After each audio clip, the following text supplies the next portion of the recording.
So if you're interested in that, there's a lot of strength training that goes into that, home assessments, and just kind of looking at a variety of things to help improve balance.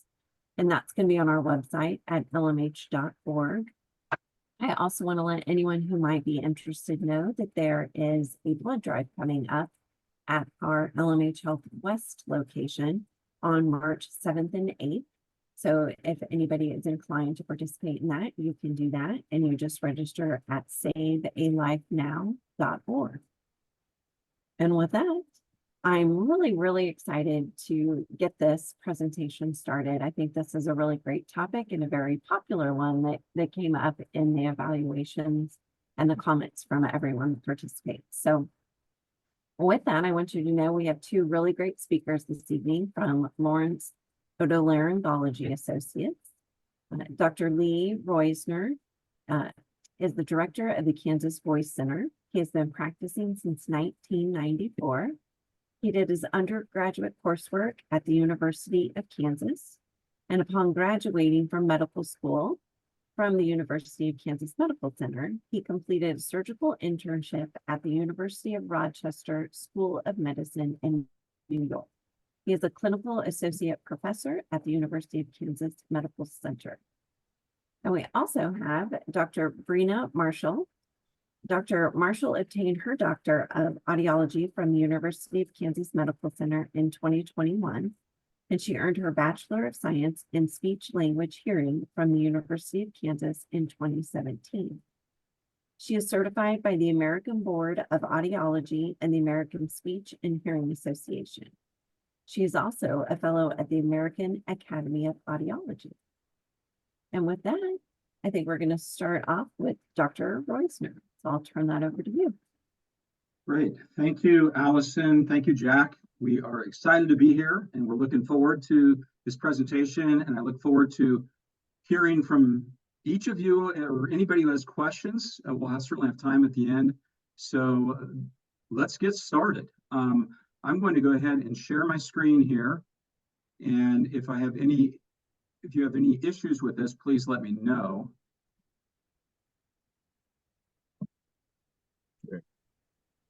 Looking good. All right, that's working? Yes. Okay. Well, as Allison said, my name is Lee Roisner. I'm an otolaryngologist, or most people would just say ENT doc. Our office is right here in Lawrence, down at 6th and Main, and I'm accompanied by one of our wonderful audiologists, Dr. Brina Marshall, who is going to speak right after me. I think you'll really enjoy the things she has to say and learn from hopefully both of us a little bit. So let's go ahead and get started. We're going to talk a little bit about hearing loss today, and I'm going to start by just giving some basic facts and figures. This is an incredibly common problem. We see this many times a day, and a few facts and figures, a little anatomy. What would a talk from a doctor be without anatomy? So hopefully we'll make that a little interesting. And then I'll let Brina get into some of the hearing testing and hearing aids and some other treatment options. So let's move ahead and go through this. So hearing loss, incredibly common. Over 10,000 people right here in Lawrence have hearing loss. So 1 in 10, roughly. So this is something that many of us experience, including myself to some degree. You translate that into the United States, again, roughly 50 million people have hearing loss. Ringing in the ears is often associated with hearing loss. Tinnitus, tinnitus, tomato, very common. That affects 20% of all Americans. And veterans, some of you may be veterans and have, of course, many veterans are exposed to firearms, and people that have been in Iraq, Afghanistan, or other wars, Vietnam, Korea, some World War II. 60% of veterans have some form of hearing loss. And we'll talk a little bit more about this, but many of you probably have known or seen some articles that hearing loss has been associated with dementia. People with hearing loss are more likely to develop dementia. I'll talk a little bit more about that. Bria will probably talk more about that too. I can't say that that is the cause of dementia, but there's certainly an association there. And that's grown and kind of garnered new attention to hearing loss. Pardon me, Dr. Reusner, I'm Yeah. sorry to interrupt. Do you want to click on that bottom link so that the slides will advance? We're still seeing that first slide. Oh gosh, that's not helpful at all. Let me make sure.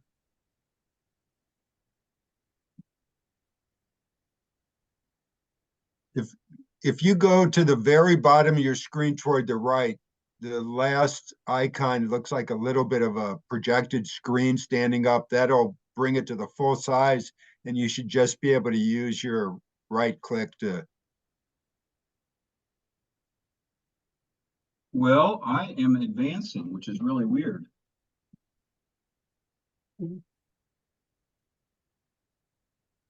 What are you all seeing there? There we go. Now we're the second slide. And that's the third slide, correct? That's the third slide now. But you are not really in slideshow mode, right? Yeah. If on the very bottom, yeah, there you go. Click on that, and that'll open it to the full screen. Now, is that changing slides though? Well, you need to click on the little thing, the little icon first. Well, see, I am advancing, interestingly. Okay. And so I'm not sure why that is not with you. Jack, do you have another idea on what else? If you want to leave it in the screen, are you looking at the full slide in slideshow mode, or do you have the slides on the left? I'm looking at the full slide in slideshow mode. Okay, we don't have that. I'm not sure why yours is advancing and ours isn't. All right, I'll just go back into this mode. Can you see that okay? Is that changing? Yeah. Yes, okay. Now we can see that it's changing. Okay. Okay, well, I'm sorry about that. We'll look at it not in a presenter mode, but it's the same slides. Okay, so, as long as it works. As long as it works. Anyway, moving ahead here, again, basically 10% of Americans have hearing loss. A third of people over 65 have hearing loss. We usually think hearing loss is something that happens maybe we're in our 50s, 60s, and beyond. But you know what? 1 in 14 people from about 29 to 40 have hearing loss. And 3 out of every 1,000 children are born with hearing loss. So in our office, we will see people from birth through the duration of life with hearing issues and hearing disorders. And it's not at all uncommon. Many of you may know that people are now, babies when they're born are all screened for hearing loss. That's pretty much throughout the country. But interestingly, after birth, it is often something that is not necessarily routinely screened for. I would say in schools, probably there's hearing testing, but once you get out of school, there isn't necessarily a lot of screening that's done, which is a bit unusual at times, because a lot of us could use that screening. A few more facts and figures. If we look at people in the United States here, this is a pie graph, and I'm sorry because it's a little odd since it's not in presentation mode, but about 30% of people with hearing loss have a mild loss, 30% have moderate, a little fewer, 24% have more severe, but then that pink and yellow and red are people with rather severe or profound loss and deafness, and that's basically how hearing loss is divided up, from mild to severe to complete deafness. Okay, so those were a few facts and figures. How does the ear itself work? And we'll just go over a few very basic things on how the ear works. So here we have our picture. The external ear, of course, helps to gather sound. Sound tracks down that ear canal and hits the eardrum or the tympanic membrane. And that starts to vibrate. And then there's 3 bones, the smallest bones in our body, the malleus, the incus, and the stapes, or the handle, the hammer, anvil, and stirrup, as some people know them, but they're the three smallest bones in the body. They give a little bit of a mechanical advantage and help to amplify that sound. That sound is conducted from the eardrums through those bones and into the inner ear, which is that part of the ear that looks like a snail, or the cochlea. That cochlea is filled with fluid. The vibration causes a little bit of fluid shift. That fluid shift causes a chemical reaction, which causes electrical energy then to form, and that electricity goes off your auditory nerve, which you see in this picture, off to the brain, and your brain senses the sound. And so that's basically how our ear senses sound. And it's an incredible, incredible mechanism. It's spectacular. Now, balance is also, to some degree, taking place in the ear. You see those little things in the picture called semicircular canals. Those help us sense balance. There are other components to balance too, but hearing and balance are certainly related. So again, here's the external ear, the ear canal, the eardrum, this thing called the oval window, the cochlea, and then on the right side of this photograph, or this not photograph, this picture, we can see the inner ear, and you may have heard of hair cells. There's inner hair cells and outer hair cells. The inner hair cells often are considered the main place where hearing takes place. The outer hair cells help to modulate that hearing. But this is all very, very small. That whole area of the inner ear, the vestibular system, the whole cochlea, that snail would all fit in the size of a dime. So this is very teeny as far as how big this mechanism really is. The capability is incredible. It can sense, our ears can sense things from a whisper to a jet engine, which is on the order of magnitude of about 1,000,000 times louder. And we can hear a wide variety of frequencies. Things from I put on here a rumble to a sizzle. Our ears can sense something from 20 hertz, which is cycles per second, something moving 20 cycles per second, up to 20,000 cycles per second. It's an incredible range. Our ears also, particularly when we have two ears that are working, we can help to localize sound. Where is it coming from? Our ears have the ability to suppress unwanted sound and kind of diminish noise and focus in on the things we want to hear. But of course, we all know that our hearing sometimes isn't where we want it to be, and we can all develop hearing loss. And that's what we talked about at the beginning, incredibly common. And there are two main categories of hearing loss. Hearing loss is all not due to just the same thing. There's a whole range of issues that can cause hearing loss. So one major category is what I'm going to call conductive hearing loss. And what that means is the sound is not getting transmitted to your inner ear. Something is wrong with the conducting mechanism. So in this little picture on the screen, that's the part that's in color. That's what's responsible for conducting sound to our inner ear. So if something goes wrong with the conducting mechanism, it will be a conductive hearing loss. And there's a variety of causes, and I've listed some common ones here. It can be as simple as earwax, which we see many times a day, and can clean that. That's a quick fix. It's a home run when we clean that out. You can have a hole in your eardrum, and there's a little diagram kind of above it that you can see a hole in someone's eardrum, and that is not uncommon either. Sometimes eardrum can rupture from an infection, or it gets slapped somehow, or someone falls while water skiing or whatever. We see there's a variety of causes for a hole in the eardrum. Perhaps a Q-tip. Q-tips are common causes. Middle ear fluid behind the eardrum could cause a conductive hearing loss. That's common.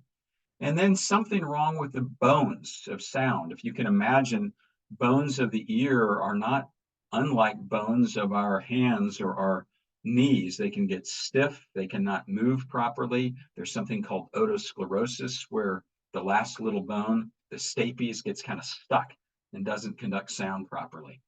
And so those are some common causes of conductive hearing loss. So when someone comes in We evaluate all this, make sure we know what type of hearing loss it is.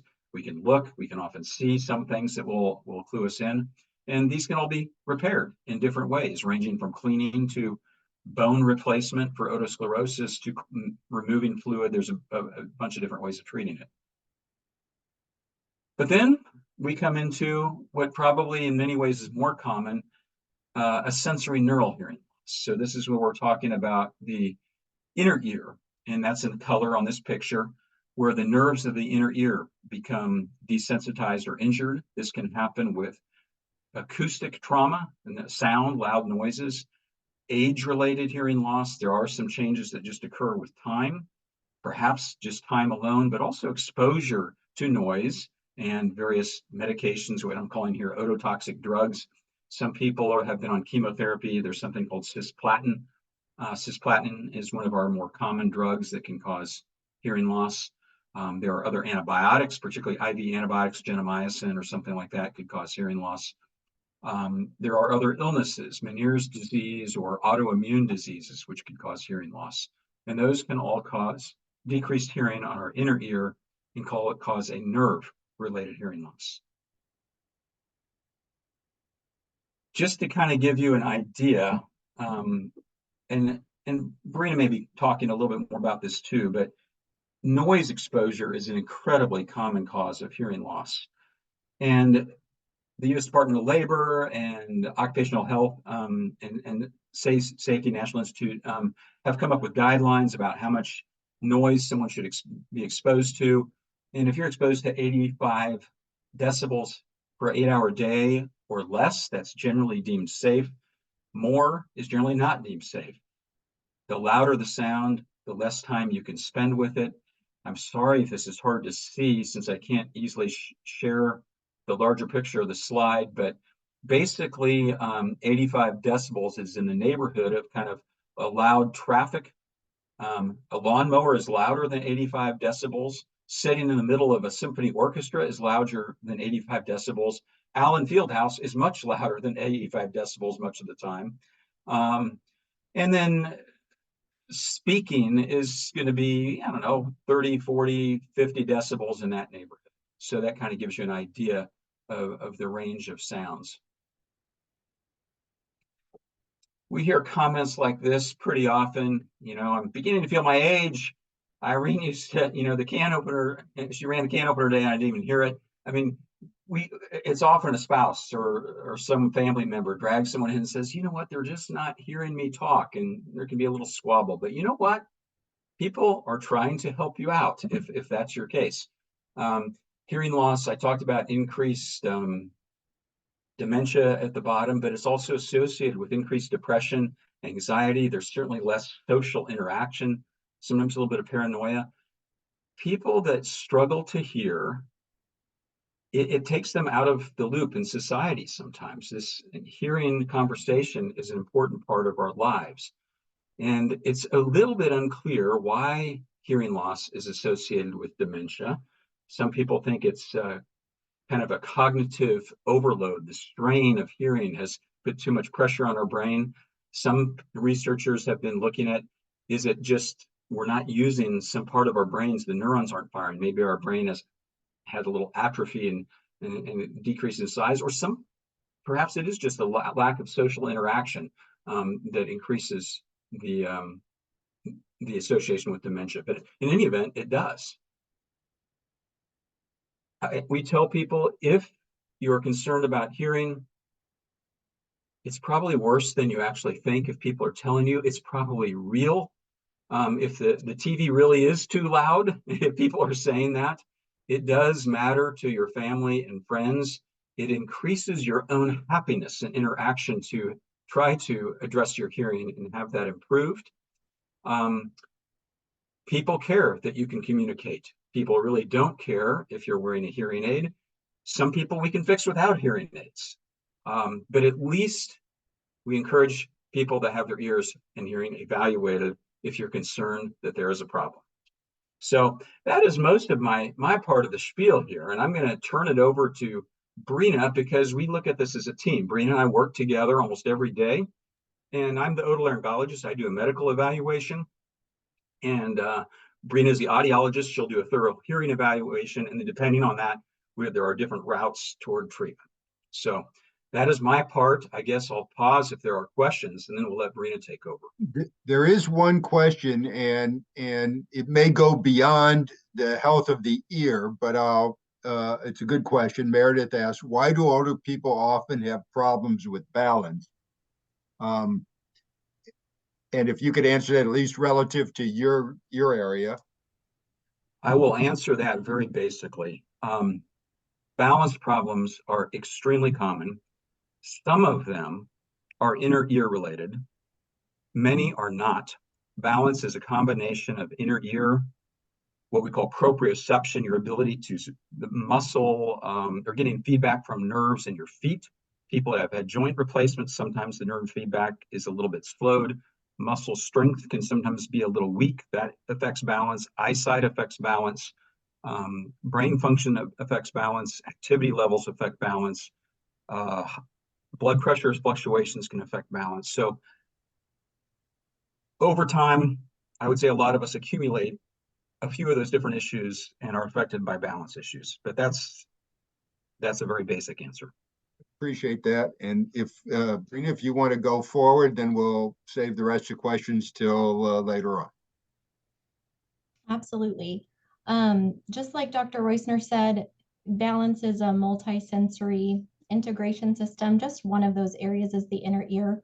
If you ever have concern with balance, get in touch with our office with Dr. Reusner for a medical evaluation, with myself for the balance, the vestibular evaluation. We look at those end organs and how they integrate into the brain.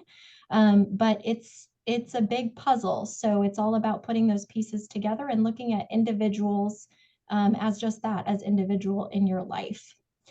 So without further ado, I will pick up where Dr. Reusner left off.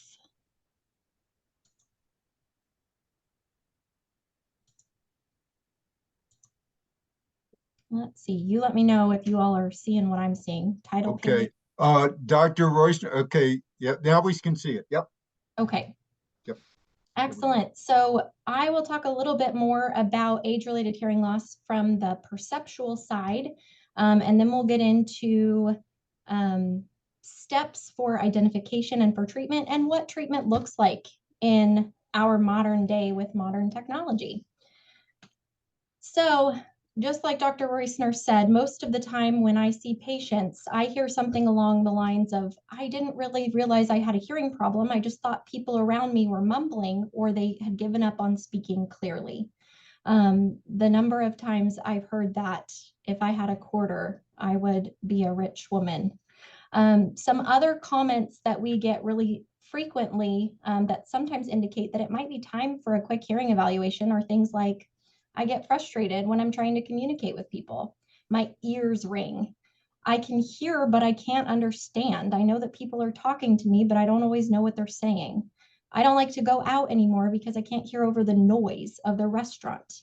I feel like I have fluid in my ears. My family thinks I don't listen to them anymore, and people just mumble around me. If those are things that you find yourself saying, it might be time to have a hearing test, just to see where you're at. So what does that assessment look like? You come to our office, you visit with Dr. Reusner, and you come back to my area. What is it going to look like? When you come back, the first thing we're going to do is a hearing evaluation. A hearing evaluation's aim is to look at the perception of sound as it travels through the auditory system into the brain. Not only how sound is getting through to the organ responsible for hearing, but how that information is then taken by the brain and made sense of. So when you come back to my area, the first thing we do is go into our sound booth. The sound booth is a big chamber that allows us to quiet the background noise around you to give you the best performance possible. In our sound booths, we have windows. The doors don't lock or latch. So if you have claustrophobia, rest assured that you're going to be safe in that booth. Nothing scary or overwhelming. We're going to put some headphones on or into your ears, and you're going to have a task. Your task, as simple as it sounds, is to listen for beeps, even if they're very faint and far away. What we're assessing is how soft you can hear individual pitches or individual frequencies in each ear. We compare that in a couple of different ways, both assessing how you hear through the whole system and just directly at the organ responsible for hearing. So we'll likely put a headband behind your ear and headphones into your ears. After we get done with the beep test, which is what you probably think of as a hearing test, we move on to a test that looks at your perception of speech. Those are wordless tests where first you respond and repeat words down to the softest level that you can hear and still understand.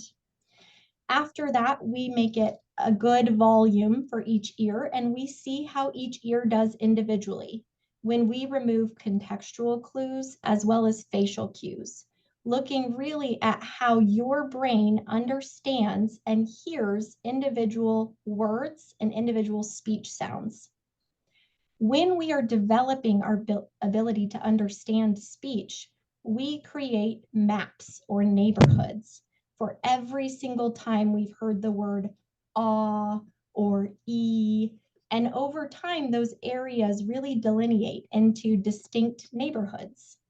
So we're looking to see how preserved those areas are and how usable they are when you're communicating and talking with someone. When we analyze this, we're looking for changes in the area of perception. And this goes back to our ability to clearly understand, but also our brain's ability to process and keep up with those important memory tasks. When we have distortion over time from hearing loss, often those neighborhoods get a little muddled. The difference between pan and can gets harder to tell, even at a louder volume. So we make sure that we're assessing that processing, not just your performance in quiet. During your assessment, your audiologist is plotting all of that information on a chart that looks like this. This chart, can you see my cursor? Yeah. Okay. This chart goes from low pitch to high pitch, like the keys of a piano. And it goes from very soft sounds to very, very loud sounds. Everything at 25 and above is considered normal hearing. Anything below that is some degree of hearing loss.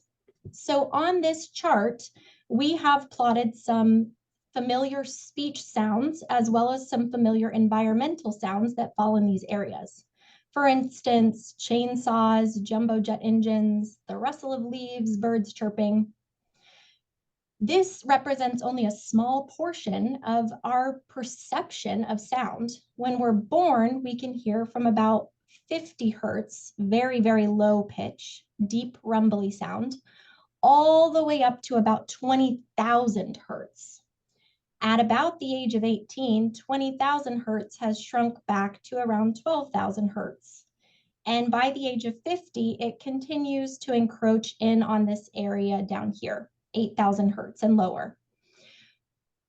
The reason that happens is use, and that's pretty unavoidable. There are some larger reasons, like Dr. Roisner talked about, that are more obvious, but one of the most common and the one that we frequently look at with age-related hearing loss is just the use of our auditory system. So why exactly does that happen? Inside of the ear, which Dr. Roisner pointed out and showed us, there are hair cells. Those hair cells are over here in these images. They're lined out in rows, and each of those rows codes to a different area of pitch. Again, this is an intricate, very, very tiny organ, just incredibly beautifully engineered. As sound comes through this system, high frequency sounds are going to stimulate areas of hair cells that are very close to this initial opening or the base. And as low frequency sounds or lower frequency sounds move through, they're going to stimulate up here at the apex. So whether you're hearing a low frequency sound or a high frequency sound, the wave is always traveling over the high frequency region. Whereas if you are hearing a high frequency sound, it's not necessarily going to go to those low pitches. So what that means is that in terms of a lawn, when you walk over areas of grass frequently to go turn the hose on, or perhaps to go sit on a tree swing, you're going to walk roughly the same path. Over time, those little blades of grass get crushed down and they start to thin out. The same is true in this auditory system. These little hair cells with exposure start to get crushed down and eventually thin out. With blasts of noise or very, very loud sounds, you can think of that as basically an area being completely crushed by a roller. You might get some pop back up of grass, but the damage is done. But when we talk in terms of age-related factors, we're really looking at that standard use of the system, and that occurs in those high pitches. So as we start to have high frequency hearing loss, these areas up here become affected. Those are sounds that oftentimes give clarity to speech. So when we say, I can hear, but I can't understand, that's because the volume of speech is intact, but the clarity or the crispness is not. So let's look at a couple of examples.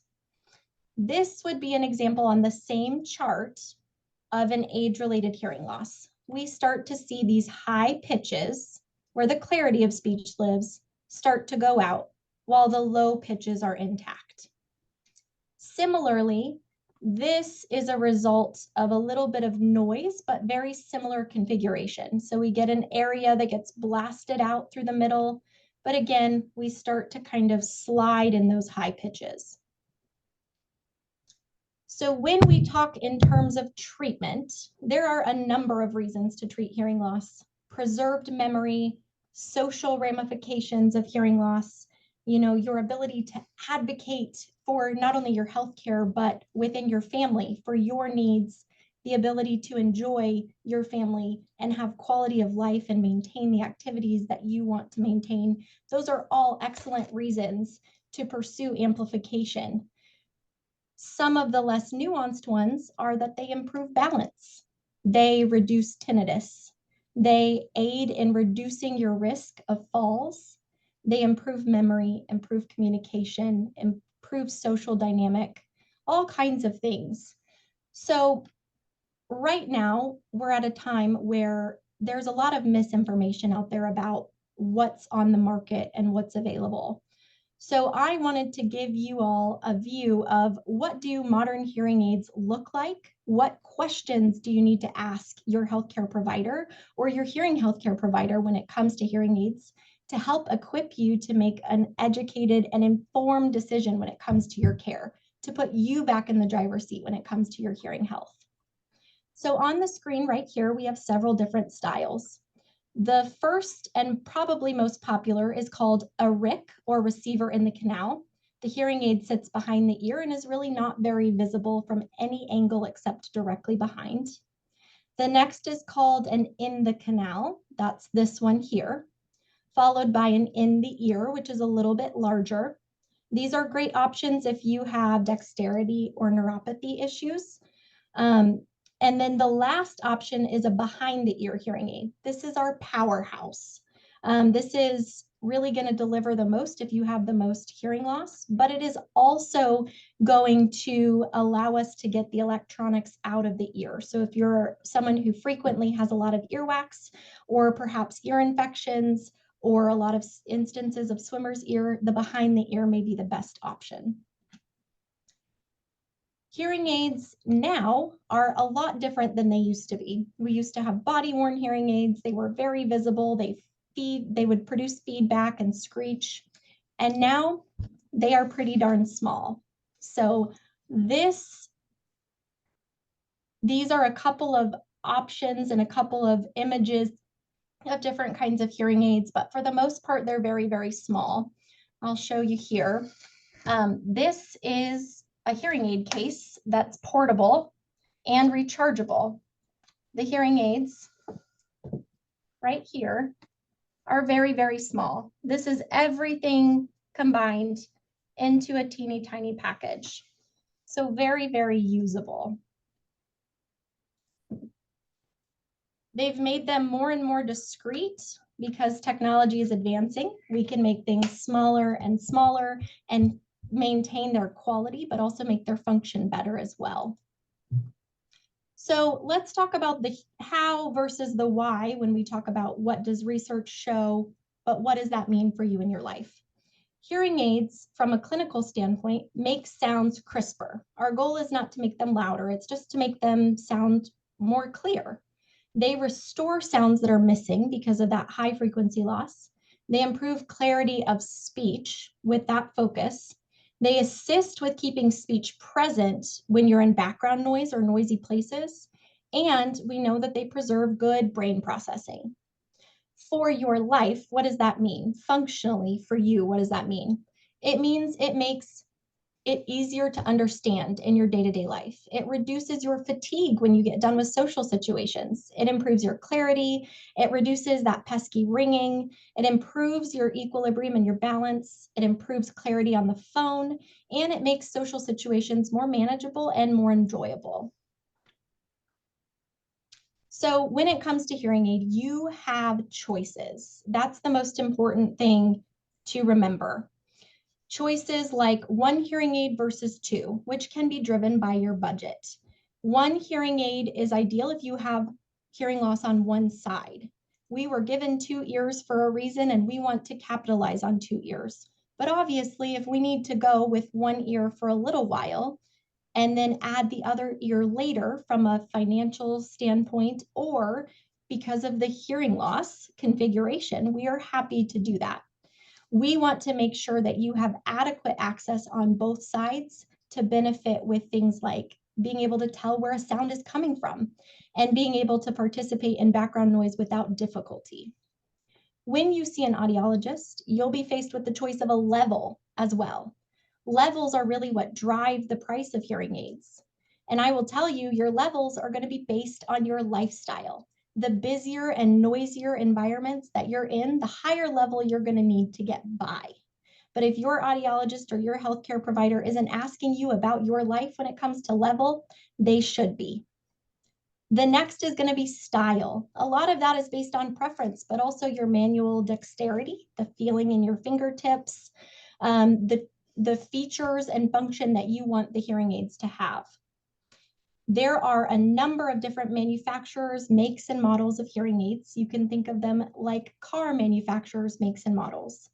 And there really isn't all that much difference other than a standpoint of customer service and features, as well as those, cosmetic looks. So ask questions, look at multiple manufacturers, compare, just like you would when you buy a car.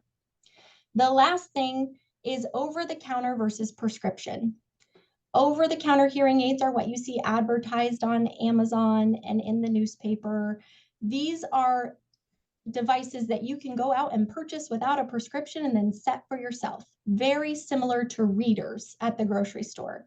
Readers may cut it for certain situations, but they're not going to fix everything. So prescription hearing aids are really recommended if you are noticing significant difficulty or if you have ringing. When it comes to features, there's all kinds. There are parable accessories like remote controls, TV streamers, telecoils, rechargeability, water resistance, enhanced background noise reduction, tinnitus therapy that's on ear, phone connectivity to allow you to stream phone calls, podcasts, music directly from your device. There's customizable programs that you have control over, and there's volume control. And you can select any, all, or a select few of these features with your audiologist if you know to ask for the right features. So final takeaways, just like Dr. Roisner said, hearing protection is so crucial. Once hearing starts to go in the wrong direction, it's very hard to recover it. if not impossible when it comes to things like noise exposure. Anytime you're around fireworks, firearms, power tools, lawn equipment, farm equipment, any impulse noise, including Jayhawk basketball games and Chiefs football games, make sure you're using hearing protection. They can be as simple as foamies from Walmart that you roll down. You can get 500 of them for $5.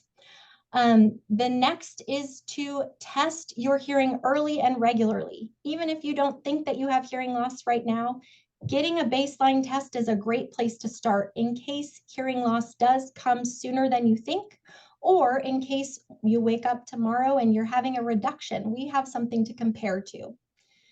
The last is to treat hearing loss as early as possible, both from a medical standpoint, but also from a financial standpoint. If you notice hearing loss, as soon as you are financially able to, consider pursuing that amplification or that treatment, if that's what's indicated by your hearing healthcare provider and your medical provider, because you are going to preserve that good brain processing and you are going to avoid going down the slippery slope of social isolation and other scary things that we don't like to think about. So remember, you can't take care of anyone else and you can't take care of yourself unless you are able to hear and communicate effectively. And that's what we're here to help you do.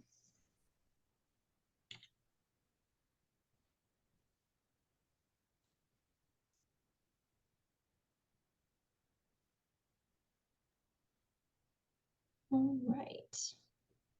Jack, I think you're Muted. muted. We do have some questions and I'll pose them, and either of you doctors who feel best to answer it can do so. One of the first question I think was already partially responded to about the technologies available with hearing aids. But there's one question that I'm not sure was answered because I'm not sure what it is. What about the Phonak Rogers system? Yes. So Phonak is one of those main manufacturers. There's 7 of them. And the Phonak Rogers system, there's a couple of different products that they label as the Roger. The Roger originally was marketed as a partner microphone for hearing aids. So that would be where I'm wearing hearing aids, my husband and I go out to a restaurant and he clips the Roger microphone onto his lapel, and that streams his voice to my aids. I experienced a couple of different systems in the school district that were also labeled as Rogers, and they were over-the-counter amplifiers. So basically, they focused on improving how loud the person you were talking to was compared to the background noise by using, again, that microphone with devices on the ear. So essentially, giving you a speaker directly in your ear that the microphone talked to. So it improved it to a certain extent, but remember, it doesn't apply amplification at all. So if you have hearing loss, even if they're sitting close to you, you still may be missing certain speech sounds because there's no amplification built into them.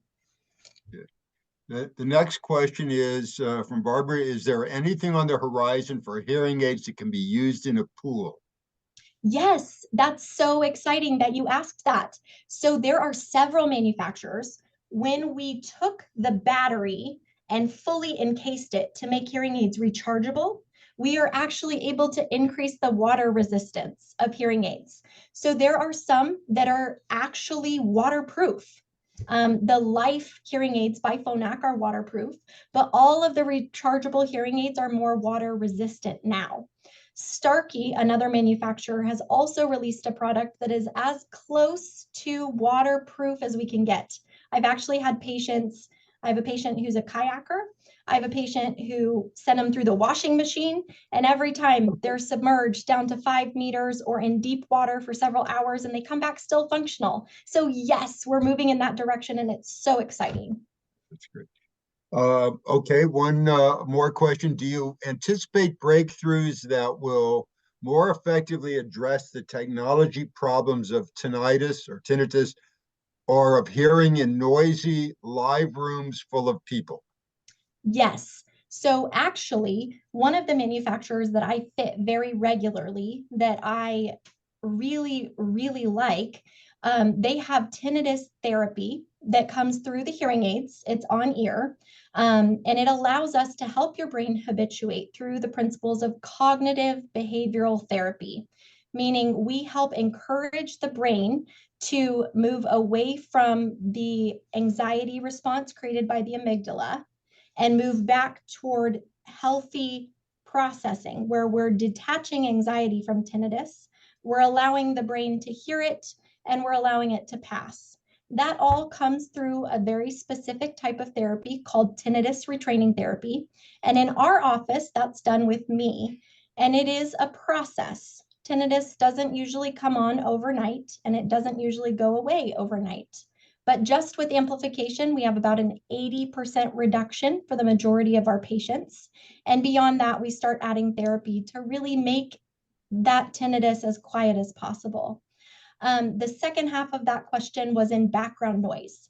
The newest products focus on improvement in background noise. That's where we're moving technology all the time. They've spent millions and millions of dollars in research in that particular area. Several of the manufacturers have just come out with new products to actually optimize the angle of the hearing aid microphones to make them more effective at collecting sound and reducing background. So with this most recent update in the ones that I showed you, these, the really small ones, they actually have a 12.5% improvement in performance and background, which is incredible. That's a clinically significant improvement. And then we see that for our patients because you're able to perform better in those complicated environments. Okay. Jack? Before I go on to the next question, I'm sorry, go ahead, doctor. Well, I was going to jump in. The question, I mean, that was wonderful, Brina, and that's great to hear on those new things. One of the words used was breakthroughs, and I was kind of thinking, from an aid perspective, technology definitely continues to improve.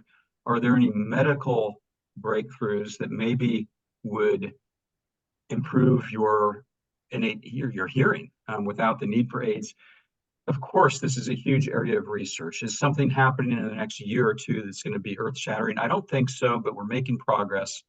Stem cell research has been done, though I'd say the shift a little bit more is toward kind of what I'm going to call transcription modulators and kind of a CRISPR therapy, where you can introduce new little genes into the ear to try to help the local milieu develop try to regrow new hair cells, those little cells that Brina and I have been speaking about. That's kind of where research is. Can we regrow these things? Interestingly, other animals that are not mammals necessarily, birds and things can regrow their hair cells to help their hearing. So we're looking at other animals. How do they do that? Other animals like us, we cannot. Once they're damaged, they're gone. But yes, there is research in that. That's terrific news. One more question from Stephen. When you refer to prescription hearing aids, don't you simply mean hearing aids that have been tuned to the particular range of hearing loss? So I think he's talking about over-the-counter versus prescription. Is that the distinction? It is not. So when you come in, this is exciting because this is my bread and butter. This is my jam.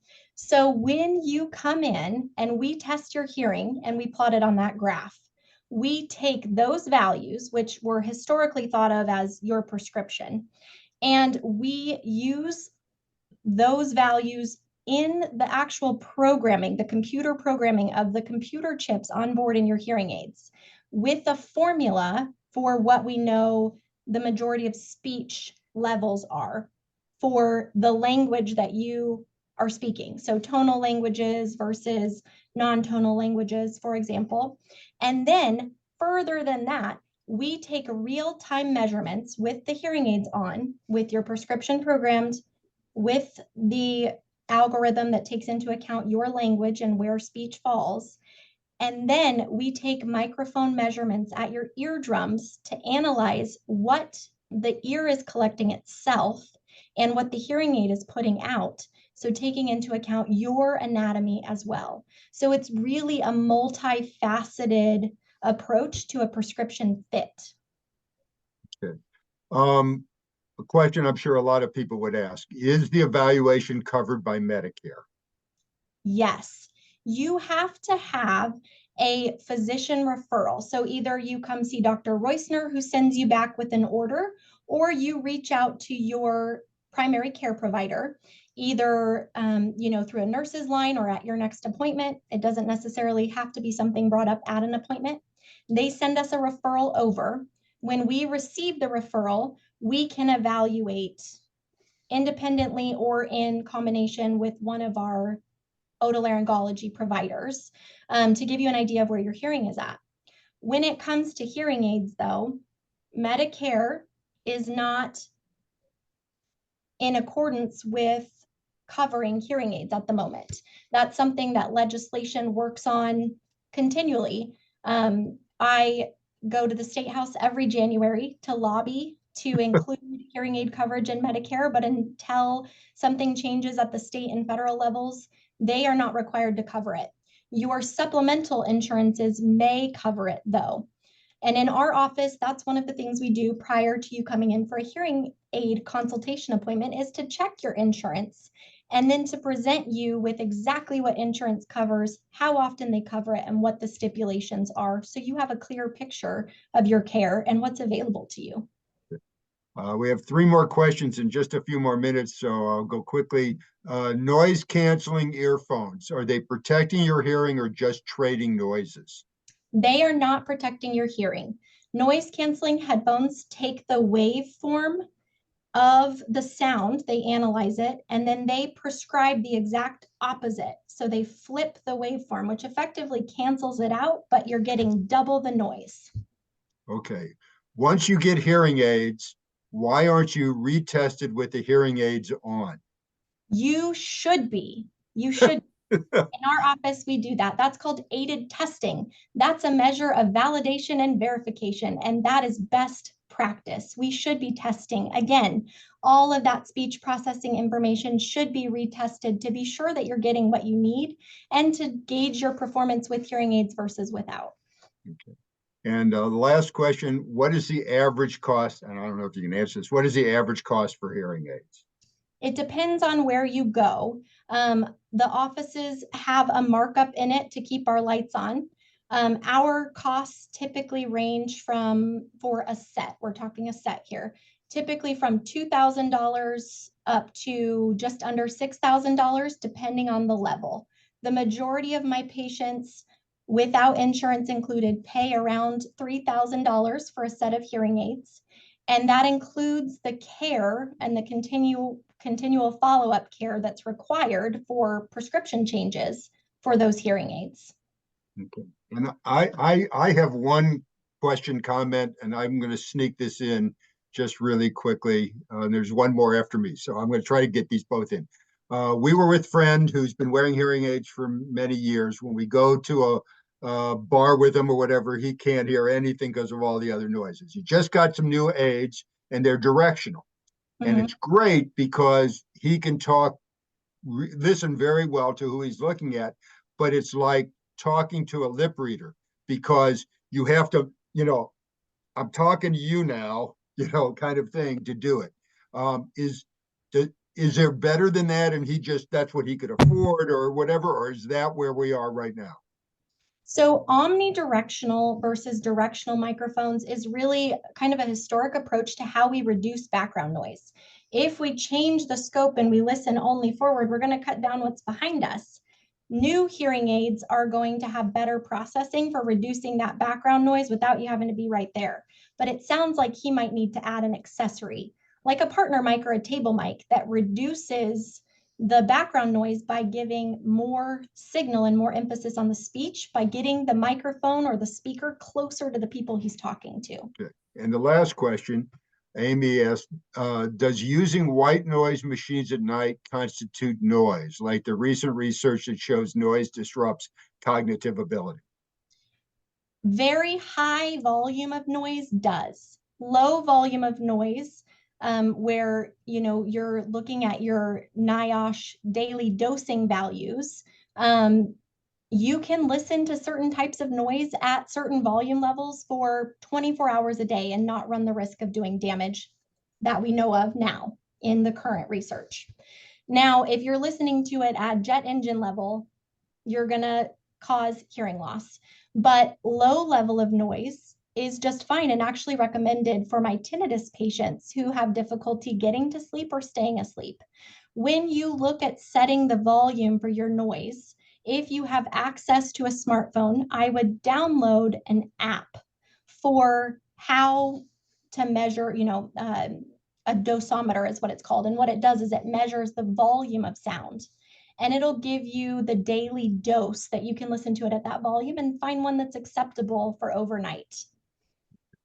I'm gonna go over one more minute if you don't mind, unless this is a really long answer, both of you may have to answer.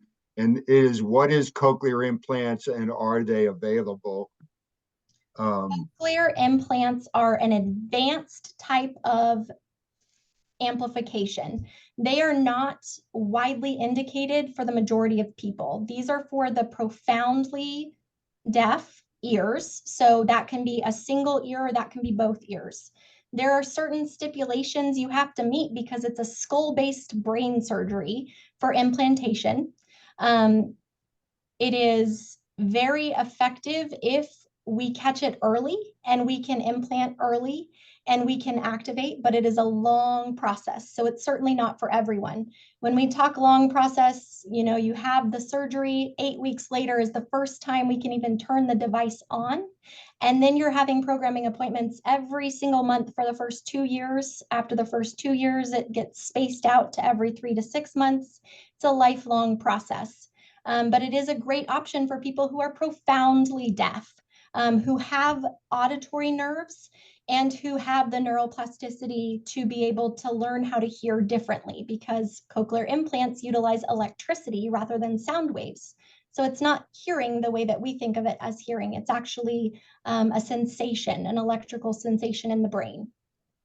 Okay. It is incredible technology. I was going to say, is that completely different than what a typical hearing aid, where it's a little electrode that's placed in that little cochlea of the snail. You snake it up in there, and as Brina said, it stimulates electronically your inner ear. So someone that is profoundly deaf or is not being helped with hearing aid technology, that certainly is an option. But as she said, it is certainly more involved as well. Yeah. I think that's all we have time for. I want to thank both doctors for a really excellent presentation, very enlightening.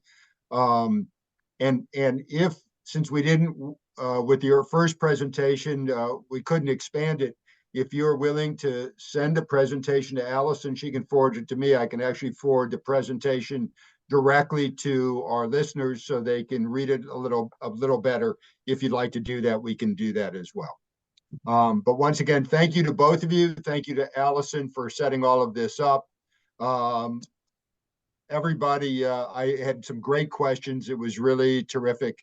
And all I can say is thanks. So we'll see you guys next month for the next Gray Anatomy, and for all the events between now and then that we have for Retroactive. Looking forward to seeing you then. So thank you very much and have a great evening. And stay warm tomorrow. It will not be like today.